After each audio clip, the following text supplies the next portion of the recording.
अगर मैं आपसे पूछूं कोई ऐसी चीज़ बताओ जो होती भी है और नहीं भी होती, मैं बताऊं? अंधेरा। अंधेरा होता भी है और नहीं भी होता। नहीं क्यों नहीं होता? क्योंकि इसका कोई भौतिक स्वरूप है ही नहीं, मतलब ये कोई भौतिक वाली चीज़ है ही नहीं। और ऐसी चीज़ बताओ, सोच के बताओ। दूसरी चीज़ है मन। मन होता भी है और नहीं भी होता। नहीं क्यों नहीं होता? क्योंकि कोई भौतिक वस्तु नहीं है। ऐसी बहुत सारी अनगिनत चीज़ें हैं जो भौतिक रूप से होती ही नहीं हैं, फिर भी वो होती हैं। ऐसी ही एक चीज़ है, वो है सूक्ष्म शरीर। मेरा भी बहुत दिमाग खराब हुआ था इस सूक्ष्म शरीर को समझने में। कई सालों तक मैं चिंतन करता रहा, यार ये सूक्ष्म शरीर क्या होता है, पल्ले ही नहीं पड़ता। बाकी सब समझ में आ जाता था, ये आत्मा, ये परमात्मा, ये बाकी समझ में आ जाती थी। गाड़ी कहाँ अटकती थी? सूक्ष्म शरीर पे। सूक्ष्म शरीर को समझने से पहले थोड़ा सा मन को समझ लेते हैं। एक चीज़ बताओ, ये जो मन है क्या कोई भौतिक वस्तु है? आप कहोगे नहीं। क्या मन इस शरीर का कोई हिस्सा है? आप कहोगे नहीं। क्या परमात्मा ने हमारे शरीर के अंदर मन को घुसेड़ रखा है? मन चाहे एक बिंदु के रूप में ये हो, छोटा सा ऐसे कहीं घुसेड़ रखा है? आप कहोगे नहीं। क्या मन इस शक्ति के बिना, यानी ये जो शक्ति है, आत्मा है, परमात्मा है, ये जो शक्ति है, क्या इसके बिना अलग से बाहर ऐसे कहीं घूम सकता है, दाएं बाएं, शरीर से भी बाहर या इधर उधर? या ये शरीर मर जाए या मृत्यु हो जाए तो भी मन घूम रहा है दाएं बाएं? आप कहोगे नहीं। ऐसी एक चीज़ और भी है, अहंकार। बिल्कुल, अहंकार पे भी ये सारी चीज़ें लागू होती हैं। तो ऐसी बहुत सारी चीज़ें हैं जिनका भौतिक स्वरूप नहीं है, जो इस शक्ति के बिना अलग से कुछ है ही नहीं, फिर भी वो सारी चीज़ें हैं। और ऐसी सारी चीज़ों को मिला के हम जो चीज़ बनती है, जो चीज़ होती है, भौतिक रूप से नहीं, बस ऐसी सारी चीज़ों को मिला के हम जो चीज़ को कह सकते हैं उसको हम कहते हैं सूक्ष्म शरीर। तो जैसे मैंने बात शुरू की थी ना, ऐसी कोई चीज़ जो होती भी है और नहीं भी होती, तो सूक्ष्म शरीर भी ऐसा ही है। भौतिक वस्तु तो ये है ही नहीं। भौतिक वस्तु कोई होती तभी तो हम कहते हैं ना, शरीर के अंदर, शरीर के बाहर। ये चीज़ तो ऐसी है ही नहीं। आप खुद ही देख लो, मन कैसा होता है, अहंकार कैसा होता है। हाँ, एक चीज़ और, सूक्ष्म शरीर में एक चीज़ मुख्य है जो मेन है, वो है अहम भाव, मैं का भाव। ये मेन सूक्ष्म शरीर, वैसे हम इसी को कह सकते हैं। वैसे तो मन, अहंकार, ये चित्त और मैं का भाव। अगर ऐसी चीज़ों को जिनका कोई भौतिक स्वरूप है ही नहीं, ऐसी चीज़ों के समूह को हम कहते हैं सूक्ष्म शरीर। इसको हम जीवात्मा भी कह सकते हैं। आप हो गए, मैं हो गया, मैं खुद हो गया, हम सारे के सारे ये सूक्ष्म शरीर ही हैं। वास्तविकता में सूक्ष्म शरीर ही हैं, यानी जीवात्माएं हैं। और फिर से ध्यान देना, हमारा भी कोई भौतिक स्वरूप नहीं है, हम भी इस शक्ति के बिना कुछ नहीं है। मैं फिर से बोल रहा हूँ, हमारा भी कोई भौतिक स्वरूप नहीं है। जैसे मन है, जैसे मैं हूँ, ये सारी चीज़ें भौतिक स्वरूप में होती नहीं है। इसके समूह को हम सूक्ष्म शरीर कहते हैं, जीवात्मा कहते हैं। मतलब हमारा भी कोई भौतिक स्वरूप नहीं है। आप कहोगे हमारा भौतिक स्वरूप तो ये रहा। भाई, ये तो परमात्मा है, आत्मा, परमात्मा का अंश, शक्ति, इसी ने शरीर रूप धारण किया हुआ है। ये तो ये हुआ ना, मैं थोड़ी हुआ। मैं तो अलग से एक भाव मात्र हूँ। जैसे मन होता है, इच्छाओं, कल्पनाओं को कहा जाता है, कोई भौतिक वस्तु थोड़ी होती है। ऐसे मैं भी एक भाव है। मैं भी, जो आप हैं ना, आप हैं और मैं हूँ, सारे जीव हैं, ये सारे मैं भाव ही हैं, सूक्ष्म शरीर ही हैं। और इस शक्ति के बिना अलग से नहीं अस्तित्व रखते। अलग से अस्तित्व रखते तभी तो हम कहेंगे शरीर के अंदर, शरीर के बाहर। पहली बात तो हमें शरीर भी समझना होगा। सूक्ष्म शरीर को समझने से पहले हमें शरीर को भी तो समझना है। शरीर क्या होता है? शरीर के बारे में अगर कहा जाए, चाहे वो हम स्थूल शरीर की बात कर लेते हैं। सूक्ष्म शरीर तो मैंने बता दिया, भौतिक रूप में कुछ होता ही नहीं। शरीर असल में अगर हम ऐसे सोचें, सांसारिक दृष्टि से भी सोचें, बायोलॉजी के हिसाब से भी सोचें, तो अनंत सूक्ष्म जीवों का समूह मात्र है। दूसरी बात, हमारे शरीर एटमों से, मॉलिक्यूल से बना है जो कि खाली ही होते हैं। तो एक किस्म से ये शरीर खाली ही है, हमें ये भरा हुआ दिखाई दे रहा है। लेकिन अगर हम विज्ञान के हिसाब से सोचें तो इसका काफ़ी सारा हिस्सा खाली ही है। और अगर हम अध्यात्म की दृष्टि से देखें तो संसार को मिथ्या कहा गया है, यानी मिथ्या ही है। मिथ्या का मतलब जो हमें महसूस हो रहा है, दिखाई दे रहा है, वो एक्चुअली वो है ही नहीं, वो चीज़ ही दूसरी है। इसी तरह से संसार में ये शरीर भी आ जाता है, यानी ये भी मिथ्या है। मिथ्या का मतलब फिर से बोल रहा हूँ, ये एक्चुअली है ही नहीं, हमें एक महसूस हो रहा है परमात्मा की शक्ति के कारण। परमात्मा के कारण हमें ये महसूस हो रहा है कि शरीर है, ऐसे ही महसूस हो रहा है कि संसार है। तो ये शरीर की अनुभूति भी तो शरीर के माध्यम से है। तो शरीर का मतलब एक और भी होता है, जो मिथ्या है, जो भ्रम है, जो है ही नहीं, वही शरीर है। तो इन सारी बातों के हिसाब से सोचें तो ये शरीर भी, स्थूल शरीर जिसको हम कह रहे हैं, ये भी वास्तव में है नहीं। तो संक्षेप में मैं ये कहना चाहता हूँ, ना तो सूक्ष्म शरीर कोई भौतिक चीज़ है और ना ही ये स्थूल शरीर। स्थूल शरीर तो वैसे भी परमात्मा का एक प्रगटाव है। आप ये मन से निकाल दो कि ये स्थूल शरीर भी होता है और उसके अंदर सूक्ष्म शरीर छोटा सा बिंदु सा घुसा हुआ है। तो पहले ये चीज़ क्लियर कर लो। आप एक काम करो, दही हम जो रोज़ खाते हैं ना, जो रोज़ दही खाते हैं, अगर हमने कभी इसको माइक्रोस्कोप से देख लिया, माइक्रोस्कोप एक यंत्र होता है जो छोटी चीज़ों को बड़ा करके दिखाता है। तो दही को अगर हम माइक्रोस्कोप से देख लें, यानी एक किस्म से यूँ समझ लो कि एक लेंस है, लेंस से देख लें तो उसमें छोटे छोटे कीटाणु दिखाई देंगे, छोटे छोटे बैक्टीरिया। तो अगर हम, कुछ लोग ऐसा हो सकता है कि उनको सूक्ष्म जीवों के बारे में पता ही ना हो, माइक्रो ऑर्गेनिज्म के बारे में पता ही ना हो, मतलब ये इतने छोटे होते हैं, इतने छोटे होते हैं, लेकिन जीव होते हैं। जीव होने का मतलब उनका अपना शरीर भी हो गया, शरीर के अंदर उनकी आत्मा भी हो गई। फिर तो इस हिसाब से जीव इतने होते हैं कि अगर हम एक बिंदु पे, छोटे से बिंदु पे भी देखें तो लाखों करोड़ों आ जाएंगे, इतने छोटे जीव होते हैं। और ऐसे छोटे जीव हमारे शरीर में भरे पड़े हैं, भरे पड़े हैं। दही में भी भरे पड़े हैं, दूध में भी भरे पड़े हैं, पानी में भी भरे पड़े हैं, आसपास भी भरा पड़ा है, सूक्ष्म जीवों से भरा पड़ा है ये संसार। तो अगर आपकी बात मान लें, लोगों की बात मान लें कि एक शरीर होता है, शरीर के अंदर आत्माएं होती हैं, इस हिसाब से तो ये अनंत आत्माएं, यहाँ पे अनंत आत्माएं पानी में, अनंत आत्माएं दूध में, अनंत आत्माएं दही में, इस हिसाब तो ऐसा भरा हुआ है। और अगर हम ये सोचते हैं कि सूक्ष्म शरीर शरीर के अंदर होता है, स्थूल शरीर के अंदर होता है, तो ऐसे बहुत सारे सूक्ष्म शरीर सूक्ष्म जीवों के अंदर भी हैं। तो ये बात ना थोड़ी गलत है कि सूक्ष्म शरीर छोटा सा शरीर होता है और वो स्थूल शरीर के अंदर होता है। क्योंकि जब हम सूक्ष्म जीवों की बात करते हैं तो शरीर तो उनका भी होता है, स्थूल शरीर तो उनका भी होता है। तो वो पहले से ही इतने सूक्ष्म हैं, पहले से ही इतने सूक्ष्म हैं। तो जो हम कल्पना करते हैं ना सूक्ष्म शरीर की, भाई छोटा सा होगा, उतने छोटे तो सूक्ष्म जीव पहले से होते हैं। सूक्ष्म शरीर की बात अलग है, सूक्ष्म जीव की बात अलग है।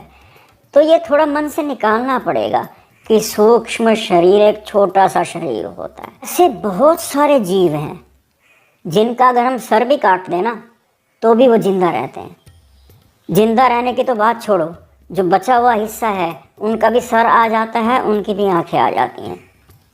तो अगर हम ये सोचते हैं ना कि एक सूक्ष्म शरीर स्थूल शरीर के अंदर यहाँ पे होता है, तो जब सर ही काट दिया ये तो अलग हो गया, सूक्ष्म शरीर तो चला गया, अलग हो गया। फिर ये जो नया जीव बन जाता है बाकी बचे हुए हिस्सों से, इसका सूक्ष्म शरीर कहाँ से आया?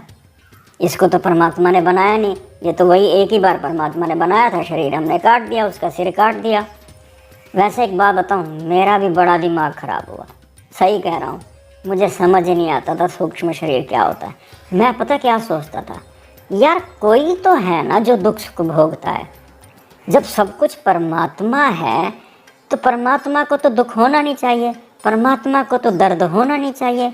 लेकिन मुझे तो दर्द होता है, मुझे कोई चोट पहुंचाए, हाथ पे उंगली पे हथौड़ी मार दे तो मेरे को तो बहुत दर्द होगा। तो कोई तो है ना जो दर्द भोगता है, कुछ तो अलग है ना परमात्मा से, मैं ये सोचता था। बड़ा दिमाग खराब हुआ, यहीं पे गाड़ी अटकती थी। सूक्ष्म शरीर क्या होता है, सूक्ष्म शरीर क्या होता है, जीवात्मा क्या होता है, मृत्यु किसकी आती है, कौन है जो शरीर से निकल जाता है अंदर आ जाता है।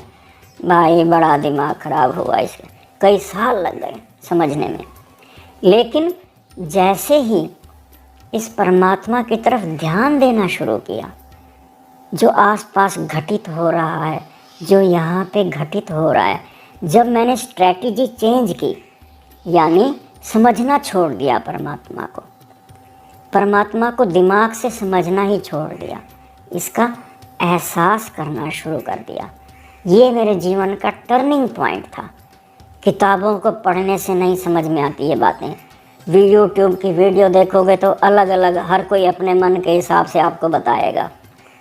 तो मेरे जीवन में कम से कम जो टर्निंग पॉइंट आया वो इस वजह से आया कि मैंने इसका एहसास करना शुरू कर दिया। एहसास करना शुरू कर दिया तो इसकी प्रेजेंस महसूस होनी शुरू हो गई। जब मैंने आस पास की चीज़ों को, घटनाओं को महसूस करना शुरू किया, मैंने क्या किया, तो जो बाई चांस ना मेरा कदम सही पड़ गया। बाकियों का कई बार गलत दिशा हो जाती है, मेरी दिशा बाई चांस, परमात्मा की कृपा कहो कि मेरी जो दिशा थी वो सही हो गई। मैंने जो अध्ययन शुरू किया वो अपने आप पे किया कि यहाँ पे क्या क्या हो रहा है। फिर मैंने महसूस किया कि सब कुछ तो अपने आप हो रहा है, मैं तो खाली अपने आप को मैं सोचे जा रहा हूँ। तो कहने का मतलब ये सूक्ष्म शरीर क्या होता है, जीवात्मा क्या होता है, दिमाग लगाना छोड़ दो, एहसास करना शुरू कर दो, क्योंकि आसपास परमात्मा मौजूद है भाई, देख रहा है, आपके सारे भाव समझ रहा है, आपके सारे कर्म देख रहा है, आपकी कितनी जिज्ञासा है, झूठी है या सच्ची है। कहीं आप ज्ञान तो इकट्ठा नहीं करना चाहते, अपने अहंकार की संतुष्टि करना तो नहीं चाहते, कहीं अपनी बस इच्छाओं को तो पूरी करना नहीं चाहते। ज़्यादातर तो लोग यही चाहते हैं, वो समझने की कोशिश करते हैं सूक्ष्म शरीर क्या होता है, ये क्या होता है, क्या करोगे उसका, कुछ फ़ायदा नहीं होने वाला। इसका एहसास जैसे ही मैंने शुरू कर दिया, जीवन में परिवर्तन आना शुरू हो गया, प्रभु के दर्शन होने शुरू हो गए। तब जाके मैं आपको ये बातें बता रहा हूँ, नहीं तो मैं भी साधारण इंसान ही तो हूँ आपका, बस मेरा वो कदम सही पड़ गया। चलो एक चीज़ बताओ, हम जैसे कहते हैं ना सूक्ष्म शरीर एक छोटा सा शरीर होता है, इस शरीर के अंदर, स्थूल शरीर के अंदर होता है, थोड़ी देर के लिए मान लेते हैं, थोड़ी देर के लिए मान लेते हैं। अब जैसे मैं हूँ, मेरा ये स्थूल शरीर हो गया, इसके अंदर मेरा सूक्ष्म शरीर हो गया। मृत्यु के बाद क्या होगा, ये सूक्ष्म शरीर बचा रहेगा, फिर परमात्मा इस सूक्ष्म शरीर को किसी दूसरे जीव में डाल देगा, यानी दूसरे जीव का शरीर बनाएगा और उसमें ये सूक्ष्म शरीर घुसेड़ देगा, बन गया नया जीव। ऐसा ही तो सोचते हैं सारे, भाई नया जन्म हो गया। अब मान लो मेरा शरीर, सूक्ष्म शरीर बंदर के शरीर में डाल दिया, बंदर बना दिया मेरे को, मान लेते हैं। होगा क्या, पहले परमात्मा बंदर का शरीर बनाएगा। अब शरीर तो मिट्टी होता है, अपने आप में कुछ होता ही नहीं, उसमें मेरा ये सूक्ष्म शरीर घुसेड़ दिया, बन गया बंदर में।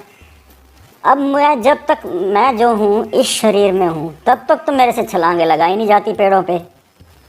जब मेरे को ही, मैं तो वही रहूँगा सूक्ष्म शरीर, मेरी ताकत तो वही रहेगी ना जो मेरी है।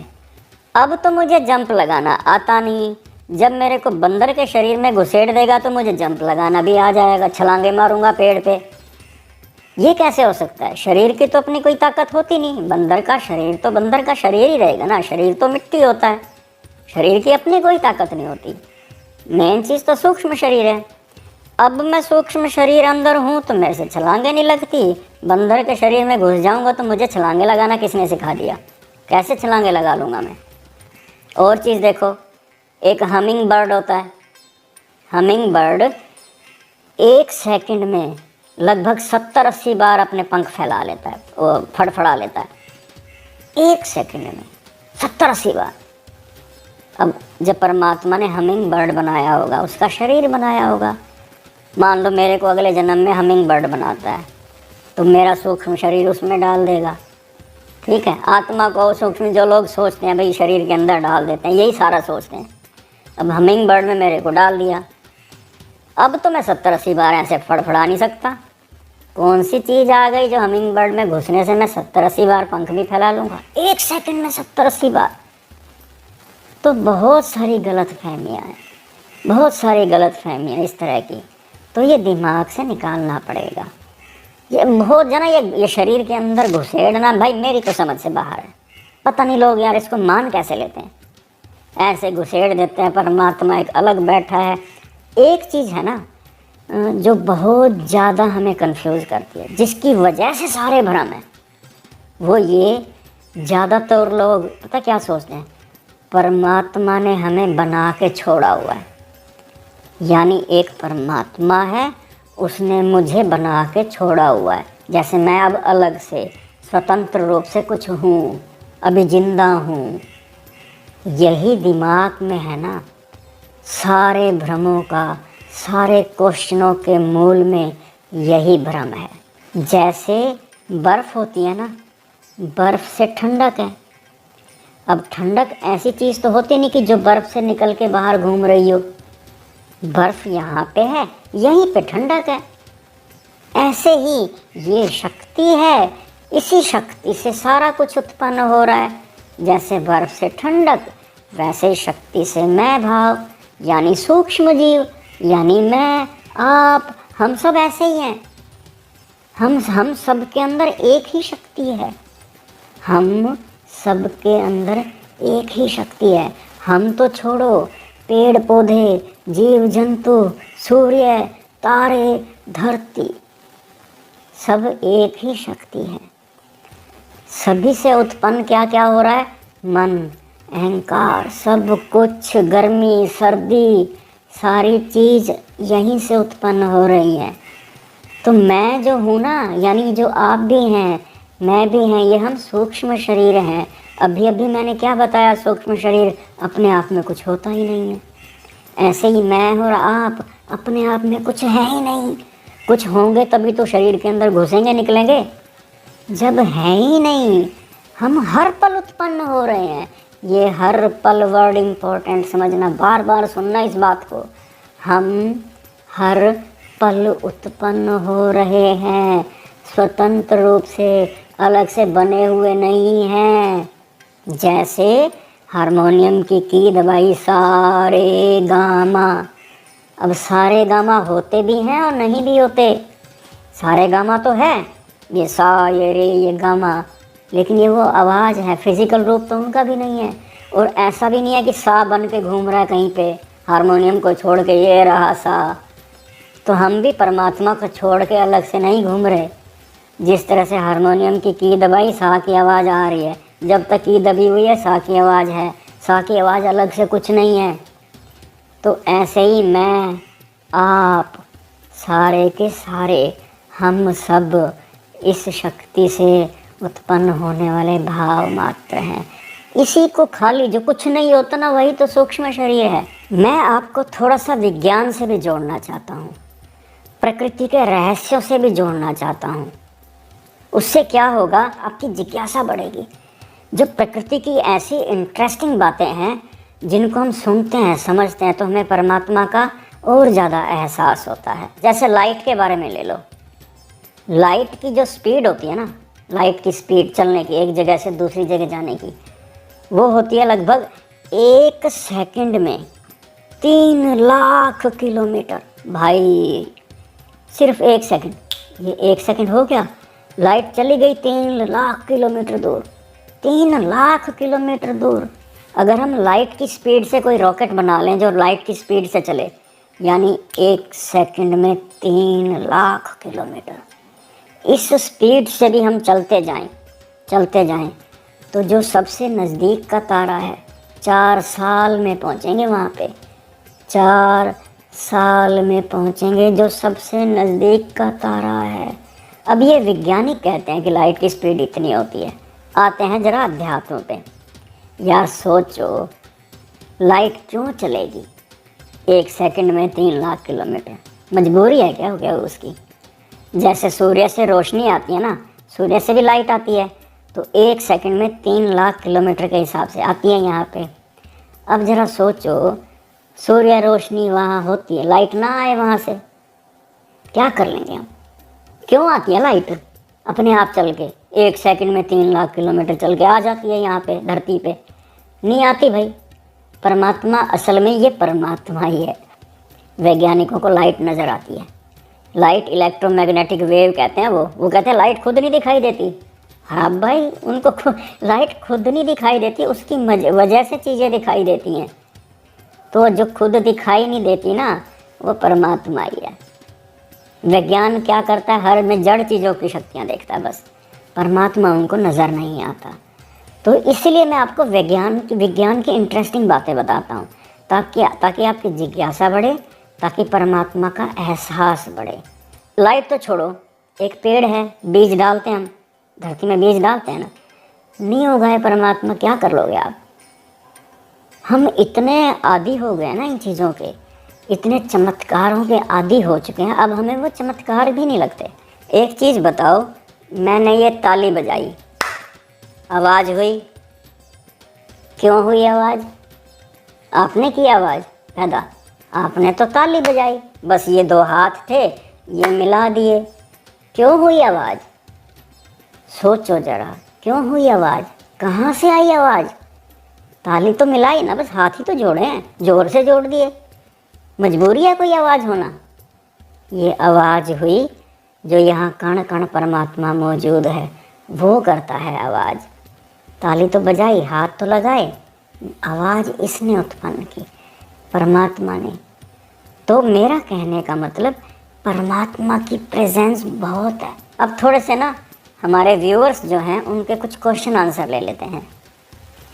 एक हमारे व्यूअर ने कहा है कि क्या यह सच है कि 84 लाख योनियों के बाद हमारा इंसान का जन्म होता है? और क्या यह सच है कि इस जीवन का लक्ष्य प्रभु प्राप्ति है?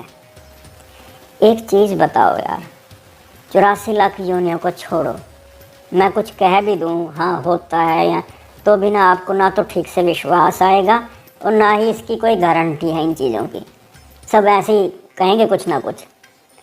आप एक चीज़ पर ध्यान दो बस, अभी परमात्मा है और उसका अभी एहसास किया जा सकता है। क्या आपके इस क्वेश्चन के पीछे एक चीज़ घुसी हुई है कि परमात्मा जब दूसरी योनियों में जन्म देता है तो एक शरीर बनाता है दूसरी योनि का, उसमें आत्मा घुसेड़ देता है या जीवात्मा घुसेड़ देता है, इसको आप जन्म समझ रहे हो। और आप समझ रहे हो कि ऐसी 84 लाख योनियों के बाद इंसान का जन्म मिलता है। क्या ये सत्य है? तो ये आधार ही सोच का गलत है। पहले आपको ये भी समझना पड़ेगा जन्म असल में होता क्या है, तभी तो आप 84 लाख योनियों की बात करोगे। मृत्यु क्या होती है, तभी 84 लाख योनियों की बात करो। तो पहले जन्म और मृत्यु समझना पड़ेगा। असल में जन्म मृत्यु कुछ नहीं है। जन्म, मैं फिर से बोल रहा हूँ, जन्म मृत्यु कुछ भी नहीं है तो ये परमात्मा ही। ये कुछ उत्पन्न करता है, कुछ बंद कर देता है। इन बातों को छोड़ दो, प्रैक्टिकल पे आ जाओ, वर्तमान पे आ जाओ। कहानियों में मत पढ़ो कि क्या सच है 84 लाख योनियों के बाद इंसानी जन्म मिलता है। कोई गारंटी दे ही नहीं सकता। कोई बातें बता भी देगा ना, आपको विश्वास भी नहीं होगा। कर लोगे बस, नहीं तो विश्वास कर लोगे और क्या होगा, लेकिन एक अनसर्टेनिटी बनी रहेगी। एक काम करो, ये जैसे कहते हैं ना, क्या ये सच है कि इस जीवन का लक्ष्य प्रभु प्राप्ति है, ये क्वेश्चन ही ख़त्म कर दो, प्रभु प्राप्त ही कर लो ना, बात ही ख़त्म करो। एक दूसरे व्यूअर ने क्वेश्चन किया है कि मुझसे मेडिटेशन ठीक से नहीं हो पा रही, या मेडिटेशन के बारे में उनका क्वेश्चन था। देखो भाई, मैं हूँ साधारण इंसान, मैंने खुद मेडिटेशन नहीं की, क्या बताऊँ आपको। हाँ, मेरे लिए मेडिटेशन का मतलब पता क्या है? किसी भी चीज़ को उसके मूल रूप में देखना, मन को हटाकर, मन की अवस्था हटाकर, किसी भी चीज़ को स्थिर होकर उसके मूल स्वरूप में देखना ही मेडिटेशन है। इसमें कोई लंबी चौड़ी बातें नहीं है। तो अगर आप ध्यान से देखोगे, हर चीज़ का जो मूल स्वरूप है वो परमात्मा ही है। जब आप मन ठहर जाएगा, आपको परमात्मा के दर्शन होने शुरू हो जाएंगे। एक चीज़ और बताऊं, मेडिटेशन ना करना ये भी एक मेडिटेशन है। फिर कहूँ, मेडिटेशन ना करना, बहाव के साथ बह जाना, समर्पण कर देना, छोड़ देना विचारों को, कुछ भी, अपनी अकड़ जो है ना, मैं ये करूं, मैं वो करूं, परमात्मा ऐसा होना चाहिए, छोड़ देना, ये भी तो मेडिटेशन है। सहज अवस्था में जीना। परमात्मा ने हमें इंसान बनाया है। रोना आएगा तो रो लेंगे, हंसना आएगा तो हंस लेंगे, सारे इसी ने ही तो बनाए हैं। रोना भी इसने बनाया। ये थोड़ी है कि हमें रोना नहीं है, ये थोड़ी है कि हमें हंसना नहीं है। अकड़ नहीं चलानी, इंसान ही बनना है। लोग कहते ना, नहीं रोना नहीं चाहिए, संत महात्मा तो ऐसा होना चाहिए। क्यों भाई, संत महात्मा भी तो इंसान ही है। परमात्मा ने हमें इंसान ही बनाया है, अपना मूल रूप इंसान ही है। भाई मेरे को सुख हंसना भी इसने एहसास दिया है, रोने का एहसास भी दिया है। लोग उदास होने को बुरा मानते हैं क्यों भाई, कोई दुख सुख आता है, उदास हो लो, क्या दिक्कत है इसमें? उदासी को रोकोगे ना, वो दुख देगी, वो और घुटन पैदा करेगी। स्वीकार कर लो, दुख भी होते हैं ज़िंदगी में, सुख भी होते हैं, जैसा इसने बनाया है। इसी ने ही तो बनाया ये सारे एहसास। मैं इंसान हूँ, क्यों बनूँ मैं संत महात्मा? क्यों मैं मेडिटेशन करूँ? क्यों करूँ मेडिटेशन? मैं नहीं करता। मेरे को अपनी अकड़ क्यों चलानी? क्यों मैं मेडिटेशन करूँ? क्यों मैं सीरियस हो जाऊँ? क्यों मैं एक संत सा बन जाऊँ, विद्वान सा बन जाऊँ, पढ़ा लिखा बन जाऊँ, मेरे को शास्त्रों का पता है? इससे तो अहंकार बढ़ता है। मेरे पास तो समर्पण है। मैं तो प्रभु को कह दूंगा, भाई देख, मैं बुरा हूँ तो बुरा हूँ, जैसा भी हूँ तेरा हूँ, तू जान। छोड़ देना, मस्त रहना, सारा कुछ कर प्रभु रहा है, मैं अपना दिमाग क्यों खराब करूँ? समर्पण भी एक मेडिटेशन है। तो अंत में जो हम आज की वीडियो थी कि सूक्ष्म शरीर क्या है, अगर आप संक्षेप में समझना चाहते हो तो ये जो अहंकार, मैं का भाव है, यही सूक्ष्म शरीर है। होता भी है, नहीं भी होता।